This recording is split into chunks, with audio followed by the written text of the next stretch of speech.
কোথাও প্রার্থী টোটো চালিয়ে প্রচার করছেন।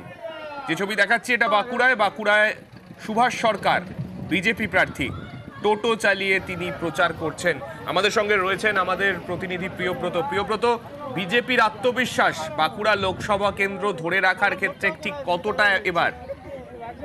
দেখো, বাঁকুড়া লোকসভায় কিন্তু বরাবরই বিজেপি একটা ফ্যাক্টর, কেননা গতবারও দেখেছো তুমি প্রায় 2 লক্ষ বেশি ভোটে কিন্তু বিজেপি জয়লাভ করেছিল, এবং সেক্ষেত্রে এই যে বিজেপির আসন বাঁকুড়া লোকসভা কেন্দ্র সেটা ধরে রাখতে কিন্তু বদ্ধপরিকর। সেই কারণেই বিজেপির যে প্রার্থী বা কেন্দ্রীয় শিক্ষা প্রতিমন্ত্রী সুভাষ সরকার এদিন কিন্তু বাঁকুড়ার জঙ্গলমহলে চলে যান। জঙ্গলমহলে মিছিল করেন বাঁকুড়ার খাতলা এলাকায়, সেখানে কোরালির মোড়, দাঁতের মোড় সহ বাঁকুড়া খাতলা বাজার সহ বিভিন্ন জায়গায় মিছিল করেন। এর পাশাপাশি রাস্তা থেকে যখন পাশে দিয়ে যাচ্ছিলেন, হেঁটে প্রচার করছিলেন, সেই সময় এক টোটো যাচ্ছিল, সেই টোটোকে থামিয়ে দেন এবং তারপরে সেই টোটোতে চেপে বসেন চালককে সরিয়ে দিয়ে, এবং চালককে পাশে বসিয়ে টোটো চালান বেশ কিছুক্ষণ কেন্দ্রীয় শিক্ষা প্রতিমন্ত্রী এবং বাঁকুড়ার বিজেপি প্রার্থী সুভাষ সরকার। তার যেটা দাবি যে টোটো চালকরা যারা গরিব মানুষ টোটো চালিয়ে জীবনযাপন করেন, তারাও কিন্তু সমাজের সঙ্গে অঙ্গাঙ্গিভাবে জড়িত, এবং সেই কারণেই টোটো চালিয়ে টোটো চালকদের পাশে থাকার একটা বার্তা তিনি এই প্রচারের মাধ্যমে তুলে ধরেছেন।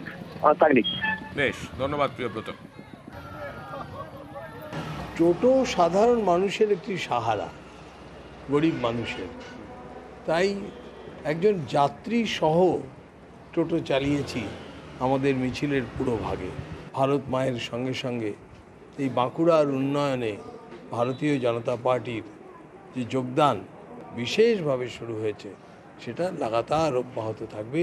গতবারে তারা 2.25 লক্ষ ভোটে জিতিয়েছিল, এবারে যেন 4.25 লক্ষ ভোটে জেতাতে পারে, তাহলে বাংলার তথা বাঁকুড়ার সুনাম